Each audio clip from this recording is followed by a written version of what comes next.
Welcome, everybody. This is episode 12 of Blueprint for Closers.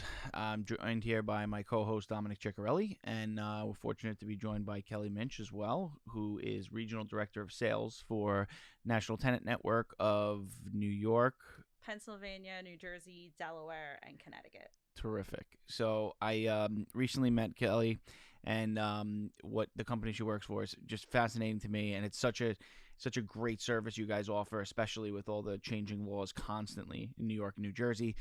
So again, thank you for being here. Thank you for having me. Yeah, this might be one of the most exciting episodes I was looking forward to, because the rules and the things you're allowed to ask and not ask tenants that are about to move into your building are completely outrageous. And we'll get to that a little bit later on. To begin, just tell us a little bit about yourself and how you got into this type of business. So out of college, I started working at Merrill Lynch, and I was there for about 7 years. My group was moving. I was in the marketing group. We were moving to Boston. I'm not a Boston girl. So a friend of mine who's in property management was like, I think you'd be great in this industry. Come check it out. We're hiring. And so I went from there, and I started as a leasing agent, which is, entry sales kind of role with them. Was really successful. I've been in the property management for almost 10 years, just property management sides, working from leasing agent all the way up to regional director of management. I've had 3,000 units under me on the multifamily industry.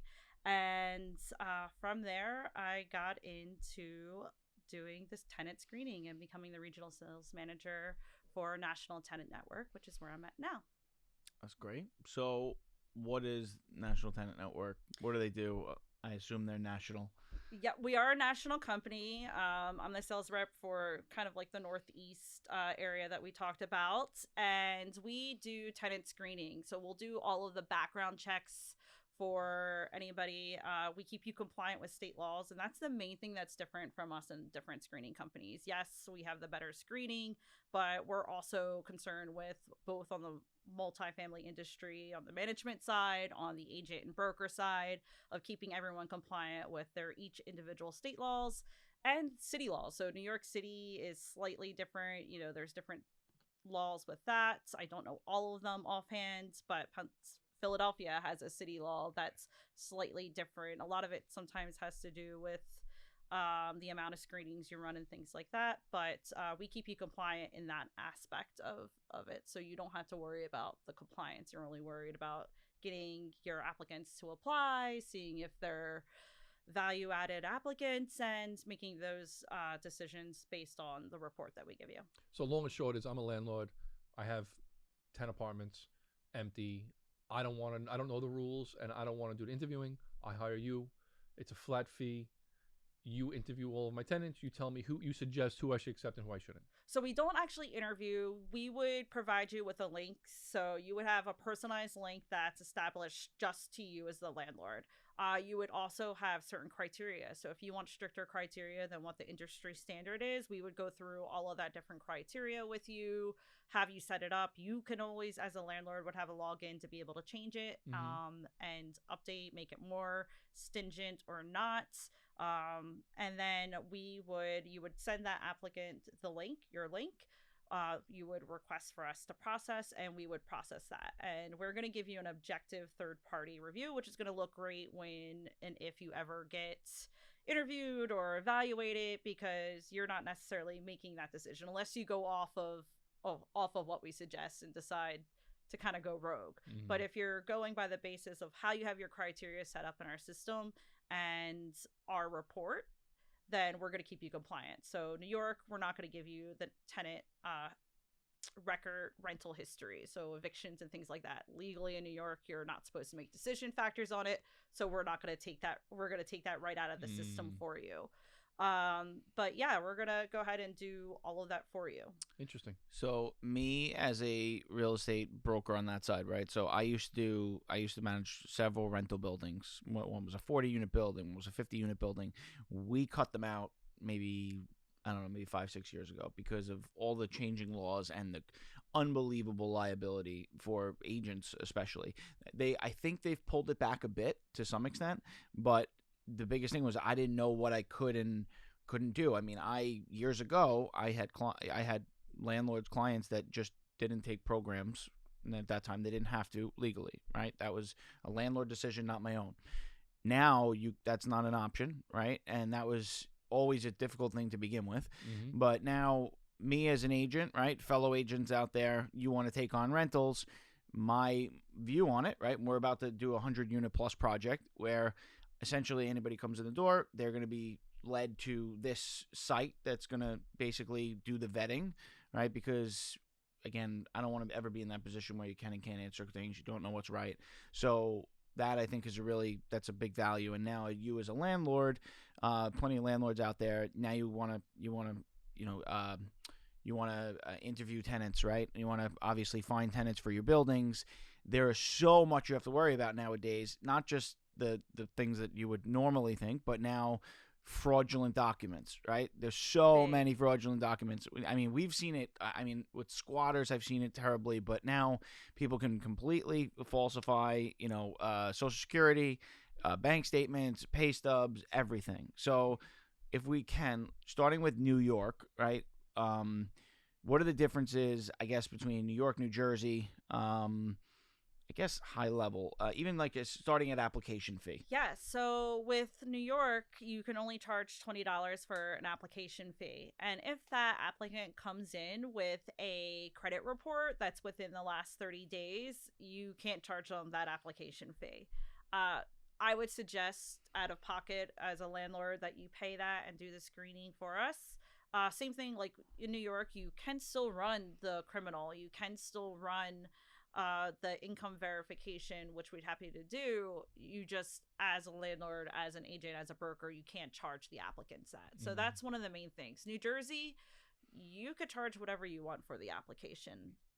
What does that 20 include, though, versus the full? That 20 just includes the National Sex Offender, the OFAC, which is the Terrorist Watch List, and it includes the credit summary. So we're going to include the TransUnion FICO mortgage score on the report, but we don't want you to necessarily pay attention to that. We want you to pay attention to our applicant score. And what's great about having that third party is we've never met that applicant, so we're not going to be judging by names or how they dress or any of that information. We are going purely by the data that they put into the information, and we're screening it. So it's going to do the credit summary. With that, it's based on your criteria.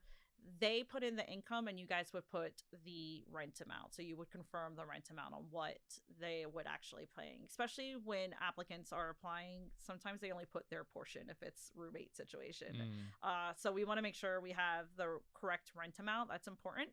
And it just basically gives you the whole credit summary of that portion. When I say look at the applicant score, it's a test. So just like school, 100's the best, and it goes down to 0. And I have seen 5s and 6s, scary as it may be, but you do see those. And it's just a point system based on whether or not they pay their bills on time, what and if they have anything in collections. New York, obviously, we can't do evictions or landlord history, but if you were in New Jersey, we would have that. So if they were filed upon and you wanted to take points off every time they were filed upon, or automatic decline if they were ever evicted, we can do that. But with New York, we're not allowed to give that history, so we're not going to give that. We can also do a screening if your applicants, I know New York, it's big in New Jersey too, where they don't have a social. They're going to start at a conditional approval. So if they don't have a social, we're going to start them at a 69 and base that on anything else that they have. And people that wouldn't have a social, that would be people that have come to America, just got a job and they just came over. If they came over as a student at one point or anything like that, they might have some history that's in the system that we're going to find. What's great and NTN does that a lot of screening companies don't is we have a human hand in the touch. So you're not going to get a instant result back from us. It typically takes, we like to say within 90 minutes, we typically take about 2 hours to get that, because we do our own data. We don't buy our data. We get our own collection of data. We have someone that's going into each of the systems and looking manually into that. And we're not just looking under the name and date of birth or the name and social. We're looking under everything. So we might find something that other screening companies can't put to that person because that person put their date of birth was this and not this, or that social matches the name. And so we have that third party that we're going to say, well, yeah, that social matches that name, but that date of birth doesn't match that social. And we're able to kind of alert you guys as a broker or agent or a landlord to that. So if it's 0 to 100, at what grade do you recommend them to be a tenant? So anything below a 55 is a reject. Anything that starts at 69 through that 55 is a conditional. And we really want that to be something that you guys might want to look harder into. And we're going to have all of those, all of the criteria that you have and some of the things that are questionable. And the reason we put that score, that 69 to 55 kind of, it's a broad score, is they might not have that social, so they're already starting on a conditional approval. They're already looking at things like that, so we want to make sure that you're just looking at the whole big picture, really vet, make sure you collect that new job offer letter, and you're verifying that at some point. So somebody goes on, what documents are typically required So with your system? With our system, if it's just the application fee, and just that $20, we and same thing with New Jersey, it would be a slightly different fee, but we would run. We're not collecting any data. If you, as a management company, we have large management companies that pay that extra, and some private offices, like broker offices, pay it extra automatically, where we would then send a link for the applicants to upload their paycheck stubs and their ID, and we'll be able to verify whether or not that is verifiable or if they're fraudulent. We have a really smart metadata system that reviews. It could actually read, so we're going to say, hey, this date's not matching the paycheck. This date's, they're sending in something from September and we're in November, ask them for more updated. And so we do that. And it has to be uploaded PDF. We're not going to take pictures, so it has to be something that they're logging into Paychecks or whatever, and saving it as a PDF and uploading it to our system. Right, getting a bank statement from like Chase website, something like that. Yes, you're going to have to grab that, and we can do bank statements too, but we're going to want to make sure that they are legit documents. How often do you see fraudulent? 1 in 10. So wow. 1 in 10 documents that are submitted now are fraudulent. We're going to even put alert. So some people round up, right? So they're going to say, I make $8,000 a month, but really maybe they only make $7,200. We're going to ask them like, hey, there's discrepancy in what your paycheck, because our system is smart and it reads. We're going to say, hey, your paychecks only add up on a monthly of $7,500 and something, but you put that you make $8,000. Can you confirm? And we're going to basically give them that option to confirm. Or if it was a management company, we're going to send that alert to them and say, there's a discrepancy here. This is what they truly make. What do you want to do? So I know someone that does this for a living, where they will doctor your bank statements, your pay stubs, everything that you need to submit to your landlord to get past this process. I'm assuming this landlord's not hiring someone like you, because it's very easy for them to detect that, right? That's their primary job? It's a side hustle.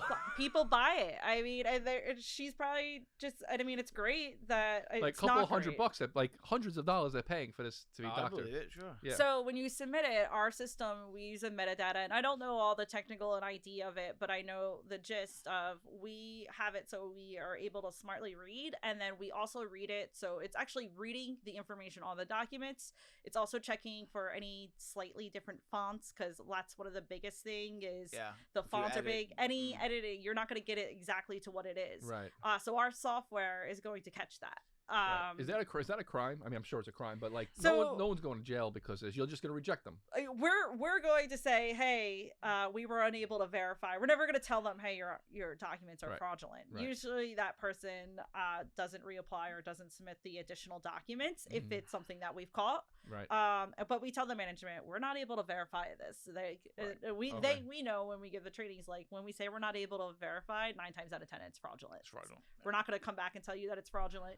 We're going to say they need to provide additional documents or this and that.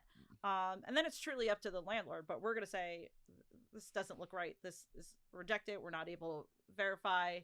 and typically that landlord at that point will reject at that point. Right. And I think this system is just great because it provides an arbitrary. Again, there's no argument of everyone goes to the site, right? And now, speaking of, just for everyone's knowledge, New York, I mean, or I don't know if it's just New York, protected classes. Is that a New York thing that has? So it's New York, New Jersey. Everyone has the fair housing protected classes. So what are the protected I think classes? There's 7 of them. I know. And I know there's two new ones coming. There's 2 new ones coming. I know it's race, familial status, religion. Everyone thinks Gender. income is. Gender is one. Everyone thinks income is. It's not. Income is not a protected class. Obviously, I think what people get confused, and it's not a protected class per se, but you can't judge someone who says I'm a janitor versus I'm a doctor. You shouldn't be looking at it at that point. Right. That portion would be illegal, and they would say you were. What is that called? I don't know what it's exactly called, and again, I'm not a real estate attorney, but No, that's fair. Yeah. And what are the 2 new ones that are being proposed? I believe. Isn't hairstyle one of them? I don't know. It's hair. It's something to do with hair. So we can't ask the gender. We can't ask the age. We can't ask the race. You can't ask the religion. You can't ask. Well, you can't judge based on hairstyle. You can't judge on familial status, and you shouldn't be judging anyone by the way they walk in, which is great because we're never seeing them. Absolutely. So we're not judging on anything. Nope. We're only giving you a third-party objective view for that. So that's one of the things that's amazing is we have had no contact with them at all, which is why when you go to private landlords, we suggest they shouldn't even overly be meeting or interviewing. Right. Technically, it should be first come, first serve. It should be whoever puts the application in and gets approved at fully approved should be the one that you accept first. So we can't check for evictions in the past? Not in New York, no. And we can't check in New York, collections, debts. Can't ask any of that. You can't ask about rental judgments. So you can't ask about the rental or collection judgments in that sense. However, on their credit summary, some of those things might pop up. So 90% of landlords and management companies don't report to the credit bureau, so they're probably not. However, a collection agency might show that there is a collection for over $1,000. Now, we didn't go into the court systems to find that, so that's not illegal. We're reporting what was on their actual credit report. And from there, it would take that points off in that system. So for highbrow, you can still get references, previous landlords. You can ask for references, but here's the thing about that is if you're a bad tenant and you're living somewhere, that landlord's not going to give you a bad review if they want them out. Or you're not paying, and that's the big thing. So for an apartment I own, this was like 9 months ago, I got an application, right, and there was a reference on it, so I called the reference and I said, hey, is this so and so? And they're like, yeah. I said, oh, I'm calling because of she's like, who is this and whatever, and I said, I'm calling, you were given as a reference. She's like, reference for who? Oh yeah. Oh, yeah, she's the best. And I go, oh, well, how long she been living with you? She's like, long time. Really long time. I go, and she's been great? She's like, really the best. Just great. And I go, oh, what's the address of the apartment? And she was like, what did she put? What did she write down? And it was just so obvious. So references you never really know anyway. You could give a friend or anything like that. But that you are legally allowed to ask for and obtain in New York, but you're just not allowed to go off of the court records or try to find them on your own or dig into that per se. So besides credit report and income, that's really the only 2 big things you can ask. In New York, yes. You can continue to do a criminal search. So there's different searches. We can do a multi-state, or we could do each individual county in New York. But you're not allowed to charge the applicant for that. It comes out of the pocket of the landlord. By the way, the protected classes, I had them written down. So the ones being proposed, or that may actually be into effect now, is height and weight. I was like, I don't think it's hair. But no, someone had said that they actually had proposed that. Wow. There's something to do with hairstyle, So but on it's the height application, and you weight. can't ask height or weight, which I guess I understand. I mean, And that obviously you shouldn't can't ask matter. you can't ask to submit a photo, obviously, either. No, but you can ask for a legal ID, so you're gonna have that photo anyway. Right, So you're allowed to obtain those, just like you're allowed to obtain lawful income. So you're allowed to look at paycheck stubs. You're allowed to see a copy of the voucher that they're supposed to be getting. And you're allowed to, if you wanted to call that voucher company and confirm that that's what they're truly getting. And yeah, you're allowed to do all that. And just because they come in with their credit report, that doesn't mean that you as a landlord or a multifamily can't pay the fees to get them screened. You just can't charge them. Right. And as New York, as a landlord, I don't know why you wouldn't be paying the extra fees to run the criminal. How much more is it? So the criminal depends. If it's typically the multi-state, I believe it's about $20, $25. If you're doing the county, the individual counties in New York, that kind of adds up because each county has a different price. But for I like don't your think it's more than typical $150 $20 versus the big one, is it $50 or something It's for your full? for the individual counties. When you do a collective, I don't think collectively it's more than 150 unless we have to go further in. So typically when we have relationship like that, especially with multifamily, like the larger Gray Stars, Lindy's, things like that, they already tell us to go ahead and do that extra screening to go into it, and we bill them. But when it's, private, we're going to say, hey, like, this may need us to do some extra digging. Do you want us to? And it's up to you. And this is typically be what the cost is. But the multi-state, we're pretty much going to be able to hit anything. But New York just doesn't always report everything. But so as far that's as like why. your two standard options, they're what? How much is the cost typically? So just for the multi, Like the documents and stuff, just meaning that. oh yeah, backing so that it's $25 for the criminal, just the general criminal, and then it's $25 for the income verification, and that's per applicant. So if you have 5 people that are living there that are above the age 18, it's going to be $50 per each. So that's $50 that you're paying out of pocket. So you get a pretty detailed report for $50. Very detailed report. It's that extra step, and it takes about a year to get someone out. So that's a whole year that you're not collecting rent.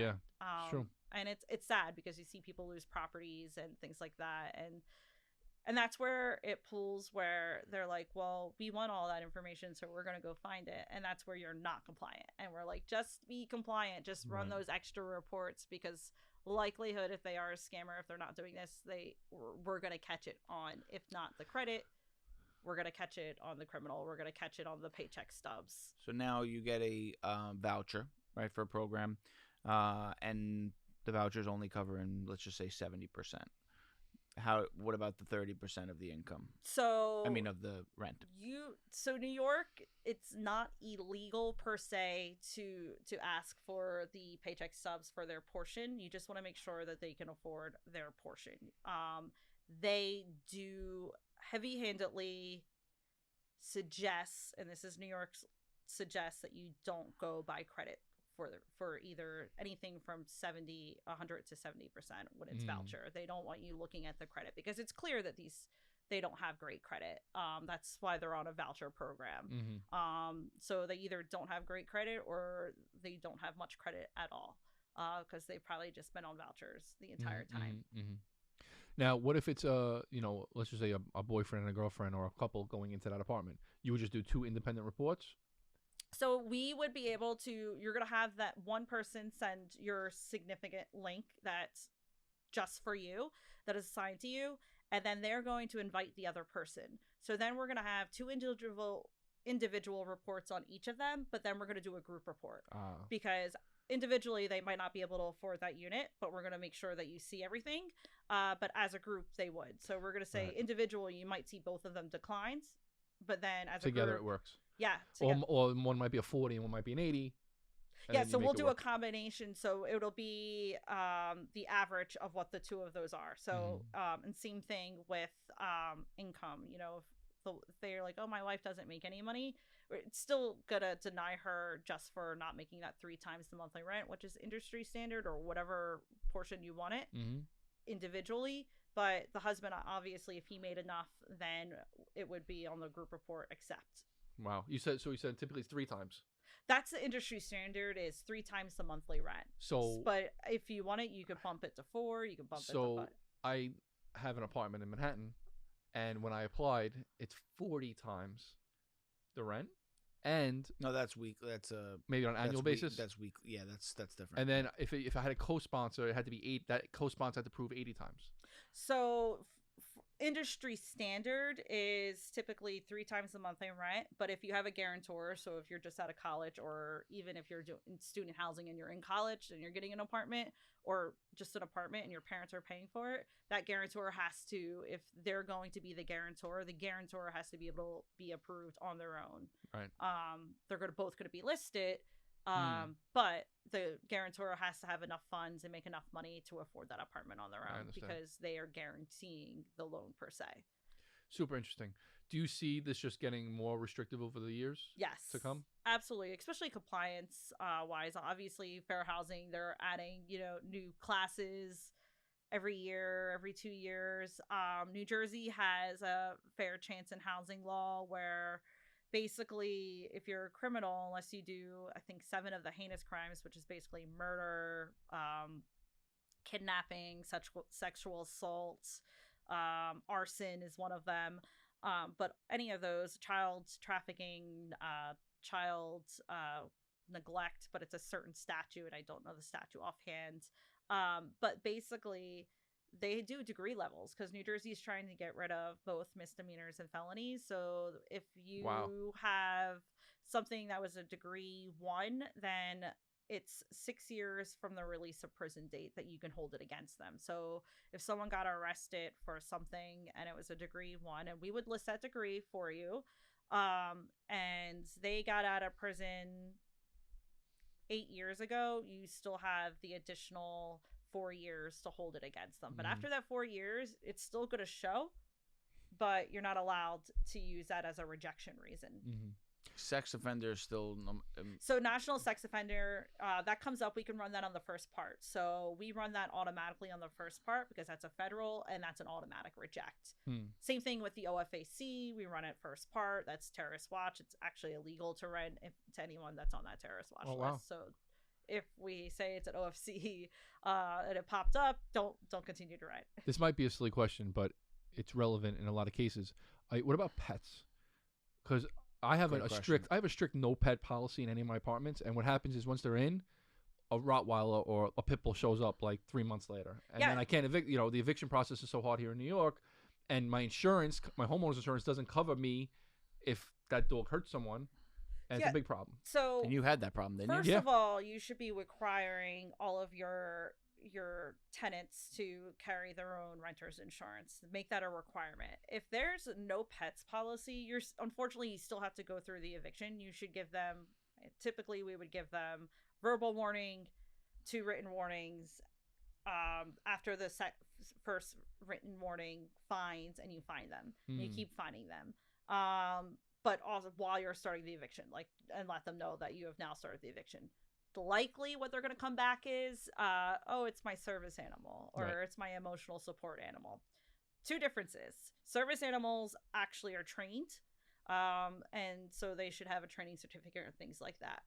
If they're saying it's emotional support animal, I would suggest, and again, I'm not a real estate attorney, but previously in the management, yes, and you're not allowed to ask them what is wrong, like that. What is it? But what does that animal why you're emotionally do unstable? No, you're not allowed to ask that question, but you are allowed to ask, what does that animal provide for you? Right. What type? What is that animal providing? It might be anxiety or whatever. But you can provide. You can essentially get a doctor's note or something. I mean, and they proof? can buy that online too. But at least you've gone everything that you can. And unfortunately, you kind of are stuck with it. It's kind of one of those gray areas. Right. However, as a landlord, if they left and the dog did damage, whether they're a service animal, a pet, an emotional support animal, you're still allowed to charge for any of that damage. So that can still come out of all of their deposits or charge them the back fee for that. So I guess my original question is, when they submit this application, that could be a question. And it's not illegal for me to ask that question. Do you have pets? It's not illegal for you to ask that, but you want to make sure that you let them know, I'm not accepting pets at this. You are allowed to have a no pet policy, right? You are allowed to have a no pet policy. The only workarounds is that emotional support and that service animal. Right. So can you decline someone just because they have a pet? Yes.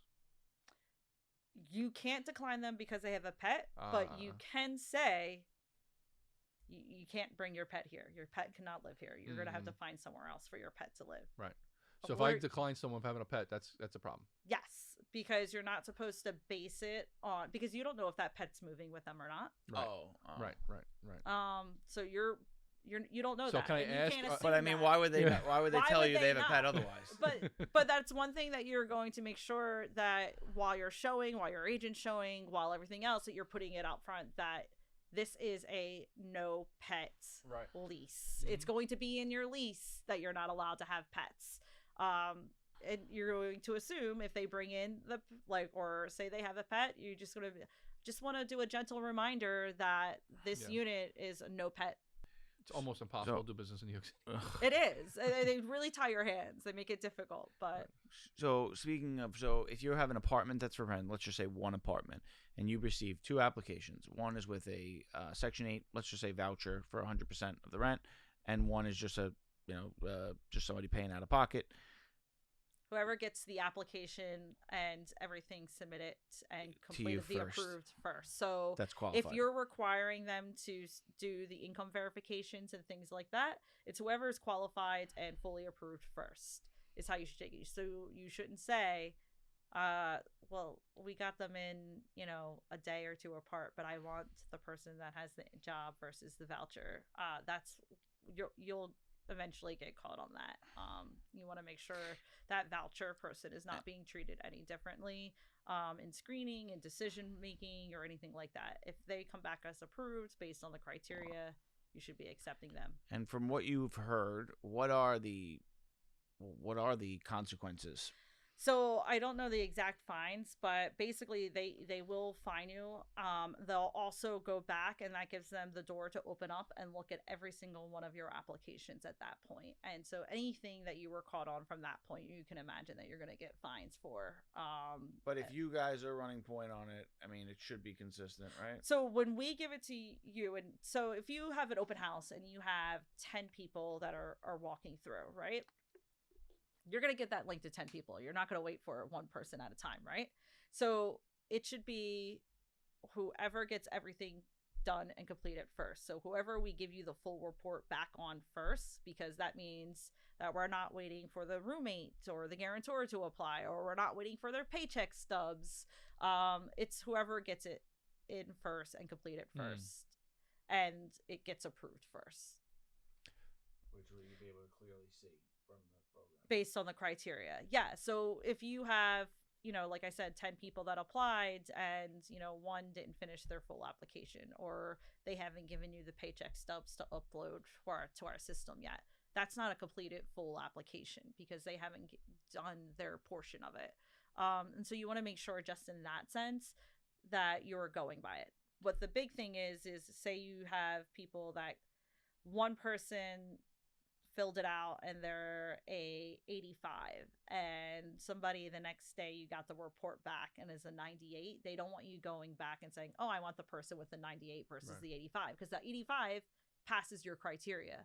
At that point, you should be offering them the lease, offering them to get it signed. You might want to say, hey, you have to sign this within 48 hours. And if they don't, you have the possibility of losing the opportunity and go to that next person at that point. But you should be offering the lease to the first person that is approved. In your experience, what have you heard was the furthest a tenant took it legally for you not accepting them? So here's the thing. Most of the people that try to cheat the system know the system in and out, right? So if they're coming in, and I mean, that's why income verification, if we're saying they're fraudulent and we're coming back to you and saying we're not able to verify it, if they go back and say this person's not accepting my paycheck stubs and this and that, we're going to have it and be like, this is what they uploaded. We could tell that there was editing software. We could tell that this was edited. We've told them that their dates aren't matching or isn't the most valid, so they didn't do their port, so it's probably going to be walked away from, right? Whereas if it they were an 88 and have a 100% voucher, and they go back and somebody that saw it, that was that income, and same thing, they don't have the voucher, they have a job, and they know then you're not only are they going to know, like, I think they went ahead and chose somebody else because I have a voucher. They're going to go back, and that agency is going to look into you, which is going to alert the other team to look into you, and they're going to go in and look at any rentals that you've done, and they're going to see, and they're going to at that point start finding, and then you're on their list, and you don't want to be on that list. Speaking of the vouchers, right? So what you said about who gets it first, right? So if somebody does have a voucher for 100%, you're still doing an application? You could still have them do an application, but New York doesn't want you to look at the credit portion of it because they don't want you to base it off of a credit score. So they can fill out an application and get it back, and if it's... And we can ask you for, that's where that second part is going to really pay attention, because in New York, you could still run the criminal and you can still run the income verification. So if they fail either of those and produce fraudulent documents or anything like that, then that's a denial right there. So that's how you would get around that voucher if any of that came up. Interesting. So this was incredibly insightful, ton to digest. So in your experience, whether it be in this job or just in general, we always like to do a story of, I don't know, just something crazy, something just unique that stands out, any kind of story that comes to mind. Yeah, so for a management company, I'm not going to say which company, it was about 3 months ago, we were screening an applicant, and we saw on the NTN side, just in general, that there were multiple social security numbers assigned to that person's name and date of birth, right? But she gave a social that was only valid for about 2 years. However, she's a 55-year-old woman. So we thought that was random that multiple socials were found under this person's name and date of birth that matched, but also a 55-year-old who's only lived in the United States was only done for the last 2 years. Yeah, and the only thing that we could find on it was a great credit score, but we only found like a Macy's card and a Victoria's Secret card, not like a real credit card per se, so more like store card. So great credit, she pays everything on time, great. We ran her paycheck stubs, and we were able to see that they were all fraudulent. So we right away, called our client and said, hey, the social security card that she uploaded and the ID that she uploaded are fraudulent. The paycheck stubs are fraudulent, and here's what we found on this. And when we were able to go through that and we started looking under all the socials that she had previously associated with, we saw a ton of eviction records. Wow. So basically every 2 years, she was going through and applying for a new apartment under a new social, under, same name, same date of birth, but new socials. That is terrifying. Yeah. And she's just getting the socials and getting a fake social security card. Because on your license, it doesn't give you any social information. So she has a fake social security card that she's giving these stores that they're not really looking at the credit age history. They're only looking to see, what does this credit score look like? Or, is it good? Is it not? Okay, great. Let's go ahead. So, I'm sure that's more often than we think also that happening, right? Yeah. I mean, we'll always give you the credit history and the age history on it if you read far enough in the report and into the credit report portion, but it's something that it flags us, and that's where having a human hand going in to look at things like that is great, because other companies just do the screen. They would have just screened under that social, that name, and matched it. And when we were able to find that multiple things were found under it, we were able to put it, because all of the addresses were all of her previous addresses that she listed on her application. 1 in 10 applications have fraud. 1 in 10 documents that are submitted are fraudulent. Yes. Keep that in mind, people. That's right. Yes. Kelly, thank you so much You're for welcome. coming. This was great. Thank you. Thank you for having me. Being here. Thanks. Absolutely. Until next time, guys. Thank you.